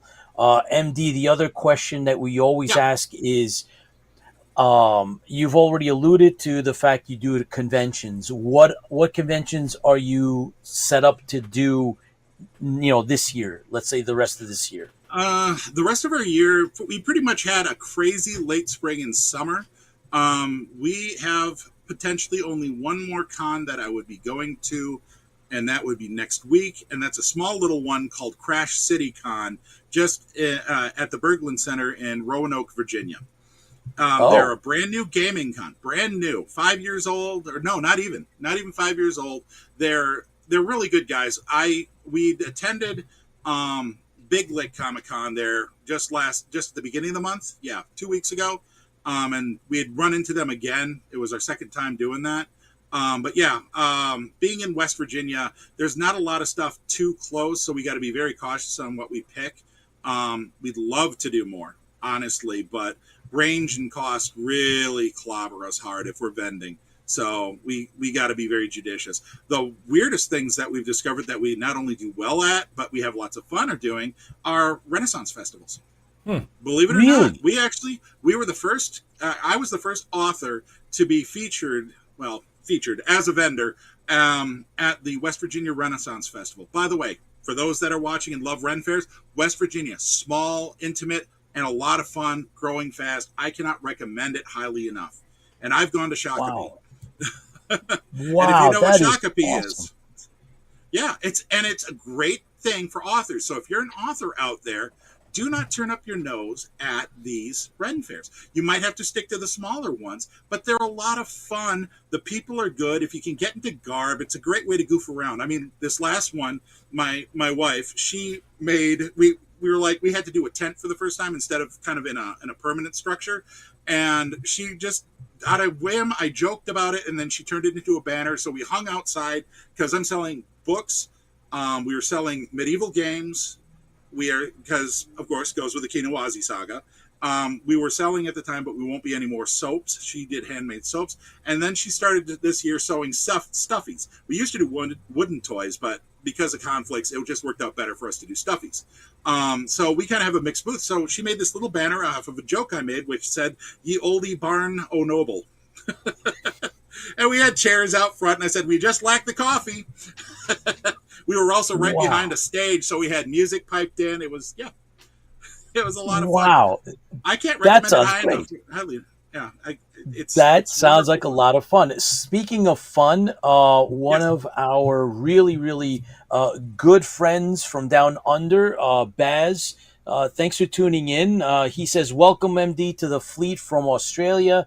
Baz is working. He's completed a 1-to-1 scale reproduction of a Viper Mark II, and now he's funded the trailer so he could take it out of the garage and get it out and get to shows and the like. So thank you for joining us, Baz. Appreciate it.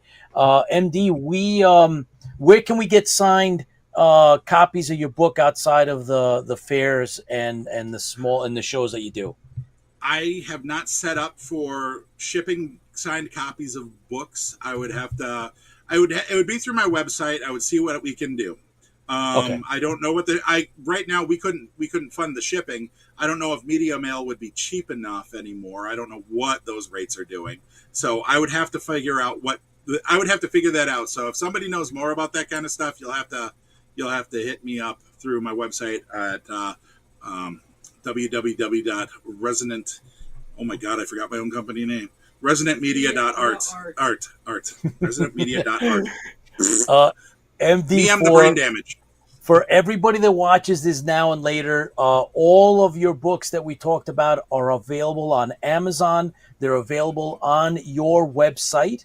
And if you know, I don't know, do you put up your schedule of events? If you do, I would assume you'll have your books. So there we go. We just brought it up. The books are on there. Excellent. MD, I want to invite you back. I want to talk more about your Vikings. There's a lot more that I want to get into with you. This is obviously just the breaking of the ice, so to speak. You came for the first time. We want you back. Next time you have another release, come on back. Reach out and we'll discuss the release, whatever you have going on. And I want to get into some of the Viking lore with you. I've done a little my own. I'm a big Byzantinologist. I love Byzantine history. Been studying it since the 80s. So I've read the Viking Road to Byzantium, and some of the stories of Miklagard and Constantinople and Vikings and stuff. So we will talk more about Viking lore and your books. So thank you very, very much for coming on and taking the time out. Thank you. And we here at IFB, we really have a soft spot for fans that participate in whatever their thing is. And in this case, it's your writing, and you go out and you do all this stuff. But here's to you, MD. Best of luck. Hope to see you back soon. And I think I'm gonna pick up a couple of your books as well. So here's to you and all your work. Take care. Stay well. Very much, gentlemen. Very cool. I am super fascinated with everything that the Varangians. That's right, Mike. So alley with the yeah. Yep. Yeah. But Mr. very there. cool. I loved the way that he presented both the series, and he kind of laid it all out, told us all about the world, why. Right, I didn't have to prep him. I didn't have to get into it with him. He had it all set up, which was beautiful. Really admired that. That was cool because I was able to wrap my head around both of those. Very, very cool. Looking forward to having him back. I did want to talk a little bit about the fact that we released our publisher BBV Productions released a advanced e-copy. All right, so it's advanced e-copy of the unauthorized, unofficial Battlestar Galactica quiz book that we co-authored. Myself, Tipsy Toaster, and of course Dr. McAuley through BBV Productions in the UK. They put out this great book that we worked really, really hard on to get all kinds of trivia for you guys. There's some really, really exotic trivia Battlestar Galactica wise. So it's a book that covers classic and the reimagined.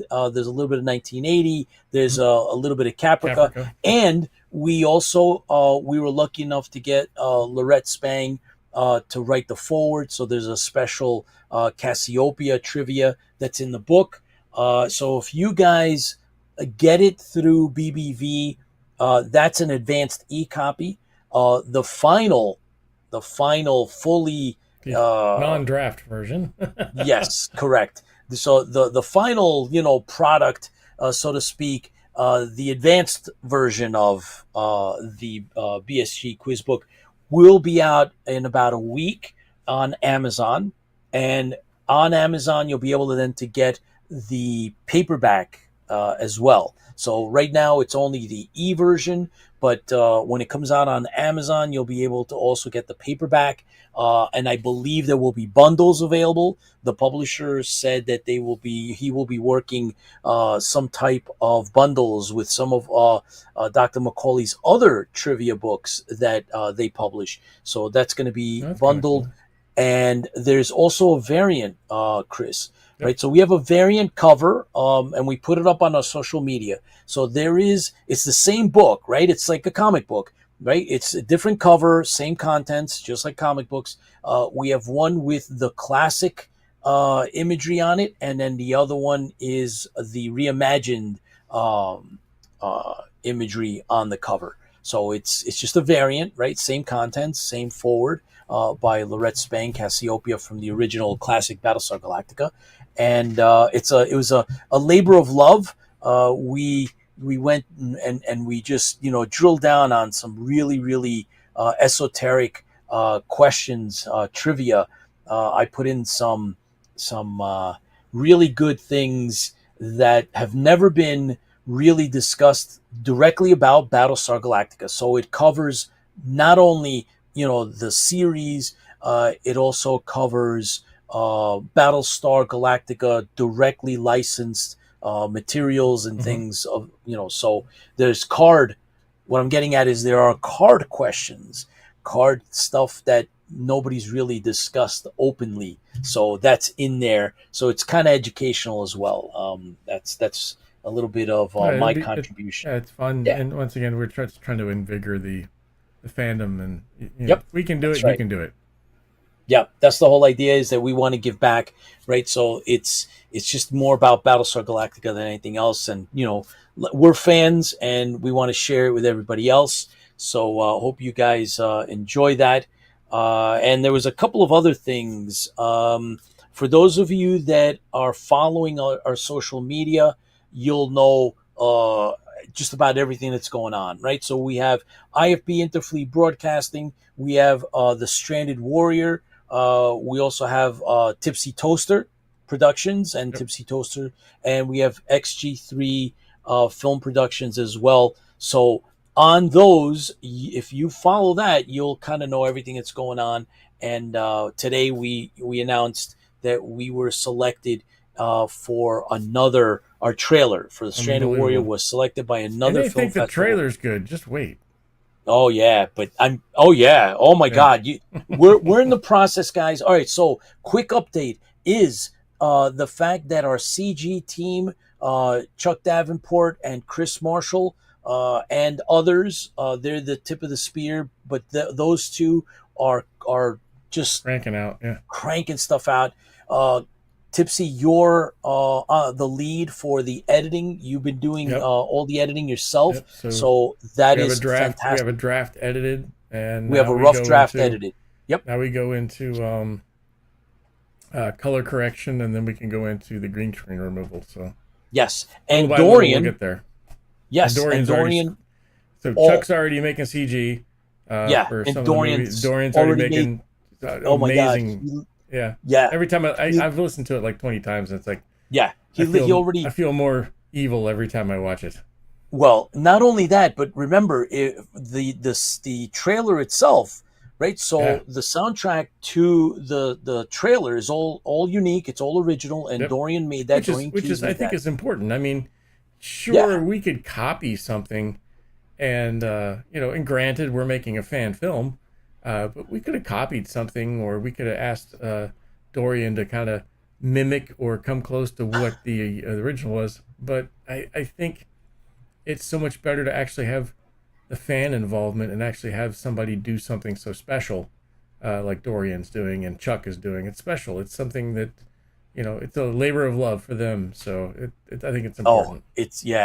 So with everybody that's been, that's worked on it, above the line, below the line, right? So the actors and, you directed, I was the AD, you and I wrote it. So all the producers that are involved, and then all the actors, and then all the crew, everybody else, our director of photography, Georgia Kumis, thank you for lending your expertise as an Emmy winner You were, integral. Another award-winning filmmaker, director, writer is the protagonist is Captain Martin, George Zuvalos. Thank you for being a part of this, and everybody else. The trailer is doing really, really well. It's our way of getting the word out. So international film festivals are showing the Stranded Warrior trailer. They're showing Battlestar Galactica that doesn't exist anywhere else. Yep. So overseas, I mean, it's in Europe and Sweden and all in UK and all these different places now are showing our trailer. So by getting the trailer out, Chris, it's a way to get that opening the doorway for us to then step through with the actual short, the film when the film's ready. So that's kind of the strategy. We've talked about it. There's all sorts of things we have lots of thoughts in regards to where do we go from here. So. Right. And we have, with Dr. McAuley, at the reins, he's got these, tremendous ideas, fueling the fleet, and there's going to be other stuff, guys. So stay tuned. Fingers crossed. We have a lot more, positive announcements. The trailer is one thing. The Stranded Warrior rough cut is ready. We're getting very close, very quickly to completing the short, right? There's other great things going on, Battlestar Galactica related, but we also got other stuff. So, Chris, any other ideas? No, I just wanted to reach out. I did reach out today to the two people who wrote the screenplay for the singer, DeSanto. Ooh. And hopefully they'll reach back out to us. But trying to get them on the show. So, we're always behind the scenes. John's working hard. I'm trying to get a hold of people as well. We do now have Jack Stauffer, who is wanting to come on the show. So we expect to have Jack on and pretty soon. And then the 20th anniversary, the anniversary show on the 17th of September is booking quite a few Battlestar Galactica stars. Oh yeah, classic Battlestar Galactica. By the way, so there's some questions about Dragon Con. IFB is going to be there. Yep. Tipsy, you're going to be in charge. Yep. They didn't give Michaela, they didn't give us any of the panels. Usually we have I don't know if it's a miscommunication between myself and them, but we didn't get any panels for usually we hold the trivia panel. So no big deal. We'll still go there, have a good time. We're going to try to get some interviews with some of the larger stars behind the scenes. One of the, I love Dragon Con, been going for years. One of the things we've always loved to do is talk to the fans. And that's what we do. We, interview people who are cosplaying or whatever else. We're going to try to go check out the new, a couple of tracks that we've never tried before, because it's just so big sometimes. You just don't get to all the tracks. But we've never really asked or talked to anybody in the media track, which, it's like, we are, so why aren't we in the media track or talking about that? So go talk to them a little bit and see where they're at. Maybe get some interviews there, or have some of them come on air and we can swap back and forth. I'm sure there's some geek ones that we would love to be on, and there's some ones that some geeks that would love to be on ours. I need to find we had the Star Trek people on at one point in time. Were they on our? They were on our show at one point. They never came on the show. We were interviewed. We did a spot for their show. Yeah, they never came on ours. They never came on our show. We did a spot for their podcast. So yes, they have a podcast, and we did a Starlog soundtrack music thing for them. Hopefully, you'll catch up with them when we get them on, or interview them there. Yeah, or hopefully catch up with a lot of you people out there and just go have a grog. Oh, you guys are going to have a good time. Unfortunately, I will not be there. Hope there'll be a schedule for where and when we can hook up if there's no panel this time. That's from Professor Patton. Yeah, I think we can. Yes. We can always hook up and just pal around. I mean, you could just take 3 days and people watch. Oh, that's for sure. I mean, so you don't really need to have a plan sometimes. Just go, hey, Paul, let's go Commander sit down and Kane will be watch. there. Yep. Fran is going to be there. John One will be there. Charlene. I don't know if Charlene's going to be there, but I know that who else? There's somebody else. John One, I said. Commander Kane will be there. You'll be there. Tricky Faye will be there. Kyle will be there. So there's going to be a few. There will be a few of you there. Unfortunately, I'm not going to be able to be there. I will, though, be attending later. I'll be attending the Los Angeles Comic-Con, and I will be meeting up with Bert Oliver Bomer. Haven't heard back if we got a panel or not, but I already have tickets. So if any of you are going to be at the LA Comic-Con Sunday, I'm going to be there with Bert Oliver, and we're going to do the convention. So hopefully you meet up with a couple other people there too, maybe. Yeah, we're gonna discuss that, because I might end up actually putting the word out and meeting up with some of our past guests that we have connections with. It'd be really cool. Yeah. So we might do some lunches with some of them. Put a face with you put a face with us. That doesn't make sense. Yeah. Put a face on the broadcast.